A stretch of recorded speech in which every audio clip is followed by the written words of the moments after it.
All right, you guys, my name's Scott. I just started this channel to talk about one thing specifically, and that's end times as it relates to primarily Revelation 13, the false prophet, the Antichrist, the mark of the beast.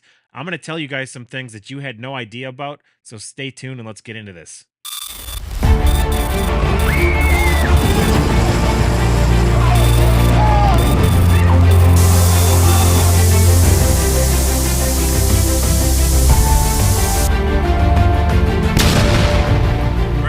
Guys, I want to give you some background on who I am and where I came from and where I got this information from. It's exclusively from God. There's no way I could have figured this out on my own, but life experiences have led me into situations that caused me to look certain places and put this all together. And I hope you'll give me a chance to lay this out before you immediately shut the channel off, because there are many people out there, believe it or not, maybe you're one of them, hopefully not, but that think we're not supposed to understand what's happening in the end times. They think it's just going to be a boom, one and done, and everybody's out of here. Or that the people who are discerning what's happening may be false prophets trying to lead people astray. So I hope you'll give me a chance to lay this out, and then you can make a decision on whether you think that's me or not, and that's fine. I'm just here to relay the information that the Lord has put together for me. I own a store in Cave Creek, Arizona. It's a conservative store. This is where most of the situations that happen in my life have led me to put things together and figure this whole thing out. I had a no mask policy for most of the pandemic, and that ran for quite a long time until someone came in and just physically assaulted me in there, which I had to pull my weapon on to defend myself. Long story short, that made the news. The news lied about me completely, like we all know that they do, and called me the aggressor and the other guy the victim, even though he was written all kinds of charges and I was not. There was even an eyewitness. And within minutes of that story hitting the news, Antifa started coming after me in swarms. Like, that's what these people are. They're vermin, but they came after me for years. Initially, it was very disturbing because I had to figure this out, but it was, I want to kill your whole family. You're all going to be gurgling blood. Very evil stuff. And I can tell you up close and personal that I've dealt with these people and I know exactly what they're about. So when I see other people dealing with them, I understand that fully. Um, that being said, when that story made the news and went out to millions of people, I was even getting calls from Europe and stuff, talking about how they support me and that I took a stand for my rights and they were proud of me. So the story was very wide ranging. But when it went out, um, there was people in the local area that wanted to call and take a dig at me as well, that were lefties or godless people. At the time, I was very into politics. The store was a very Trump versus the Democrat store. I've since kind of morphed into more like, we just need to focus on God, and that's why I'm starting this channel. Politics is not going to save us, and I'm going to paint a very clear picture as to why. But this lady called me in the midst of the attack from Antifa, and this was a verbal attack. It was never physical. They never showed up at my location. It was just threats. But this lady called me and she said, "You know what? Is this the guy who pulled a gun on someone just for wearing a mask?" And I said, "This is the guy that happened to, but that's not how it happened. Do you want me to tell you?" And she said, "Are you telling me the bleeping news lies?" And because of this, I mean, I had already known the news was full of it. I even recorded a lot of the interviews that they did with me so they couldn't spin it after this point. But even preceding this, we all know the news is nothing but propaganda and lies. So I turned to the Bible, which is something that I've always believed in my whole life, but never really dove into to look for answers like I started to do right here and I'm still doing to this day. And what I found was staggering. I started putting things together because I didn't have any preconceived teachings from pastors and from being in the Bible as closely as I probably should have for decades. I didn't have those preconceived notions of what was happening in the end times that were blinding me from seeing the obvious stuff right in front of me. So that's what I want to talk about here. And I don't know if I'm going to lay it all out in one video. As I talk, I'll sort of get a feel for how this is going to progress, because there's a lot to it and there's a lot to digest. And generally speaking, when I'm talking to people about this, which I've done hundreds, if not thousands of times, they act like they're listening and then they turn around and walk away like it's just too much. It really is. But I just want you to know, preceding what I'm going to talk about here, that I cannot overemphasize enough that we are in the last days. This is going to be a point of contention, and that's okay. I speak the truth, whether it matters if I'm going to win followers or lose followers. It's not about that. It's just about the message for me 100%. And what I'm going to say here is going to upset some people, but we are in tribulation right now. And I know how you feel about that, because I know there's people that just believe with all their heart that there's going to be a pre-tribulation rapture, But I want you to open your mind for just a second and understand that there's also people on the other side of the fence that, for scriptural reasons that they've interpreted, believe there's not going to be a rapture.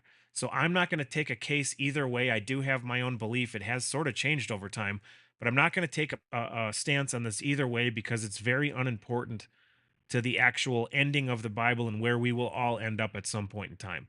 I also do want to I want to add something in here that I am a prepare for the worst, pray for the best kind of guy. So even as I believed in a pre-trib rapture, I'm sorry, and that's what's kind of morphed a little because I believe we are in tribulation now. But even as I believed in a pre-tribulation rapture, I was still preparing for what ifs, the worst case scenario. What if I'm wrong? And there's nothing wrong with that. It doesn't mean you don't have any faith. It doesn't mean you don't believe in God because clearly you know in your heart if you do. It just means that you're mentally prepared for what might come.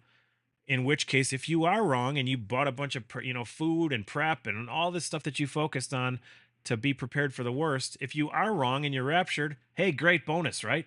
Nobody loses in that circumstance. On the flip side, if you're a rapture believer and you're not preparing because you think, I fully understand the Bible, we're going to be gone before anything happens.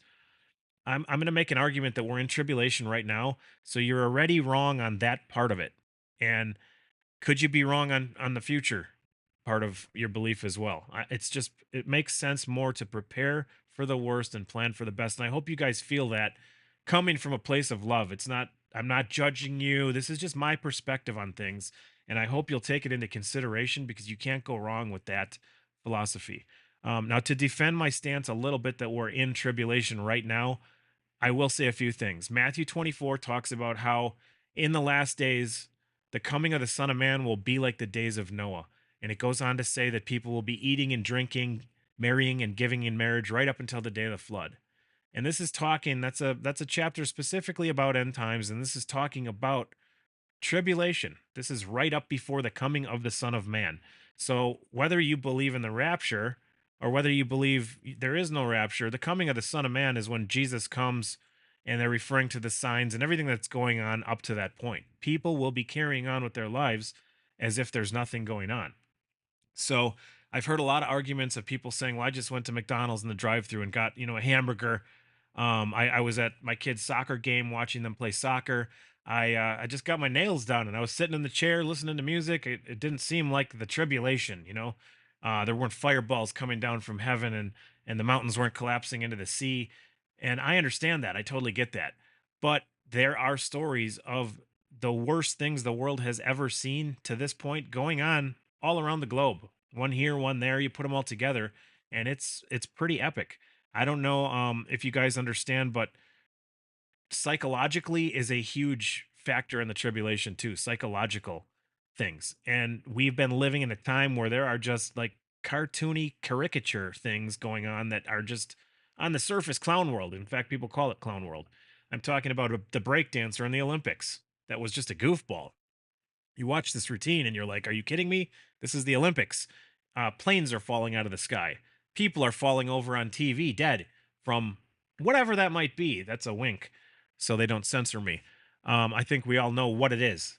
There's people losing their jobs, losing their livelihoods. The global stock market just collapsed globally, not just America, not just Europe, globally.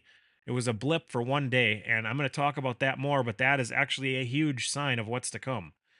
It's since recovered from what I've heard. I'm not invested in the stock market, but it's coming. The global financial collapse is coming. So all these psychological things, the talk from certain people that there's going to be a robot in every household and robots are going to replace your job and minimum wages going up to unsustainable levels that will collapse businesses, especially if you're one of the people that owns the businesses.